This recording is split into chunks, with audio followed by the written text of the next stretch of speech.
Hello বন্ধুরা, কে কি করছো বলো। এখন 9টা 40 হয়ে গেছে, আমি এখনো আজকে ডিনার রেডি করতে পারিনি। একটা কাজ করছিলাম, তাই কাজ করতে গিয়ে অনেকটা লেট হয়ে গেছে। তবে আজকে ডিনারে রুটি হবে না, আমি এখন চাউমিন বানাবো। দেখো, চাউমিনটা সেদ্ধ বসিয়ে দিয়েছি অলরেডি। সেদ্ধ হয়ে গেছে, হয়ে যাবে, এর মধ্যেই সেদ্ধ হয়ে যাবে চাউমিনটা। আর একটুখানি চাউমিনের সাথে একটুখানি চিলি চিকেন করা রয়েছে, জাস্ট জমে যাবে। চাউমিনের সাথে চিলি চিকেনটাই খুব ভালো লাগে। তো এটা হাক্কা নুডলস, দেখো ইয়েলো ইয়েলো কালারের চাউমিনটা আমার শাড়ির সাথে ম্যাচিং হয়ে গেছে। আমি একটু শাড়ি পরেছি আজকে, একটু ইচ্ছা হয়েছিল একটুখানি শাড়ি পরার, তাই একটুখানি শাড়ি পরেছিলাম।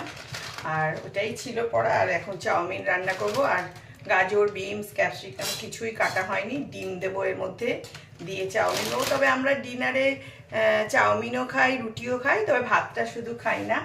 আর মোটামুটি সব কিছুই আমরা চাউমিন, মানে রাত্রে ডিনারে চলে যায় আমাদের। ভাত ছাড়া সব কিছুই মোটামুটি চলে যায়। তো চলো, অনেকটা রাত্রি হয়ে গেছে, এখন আমি ডিনারটা রেডি করি, চাউমিন খাবো। সবাইকে তাড়াতাড়ি করে গুড নাইট করে দিচ্ছি। এখন না, পোস্ট করব, আবার গুড নাইটের পোস্ট করব। তো এখন রাখি, টাটা, গুড নাইট, সবাই ডিনার করে নাও।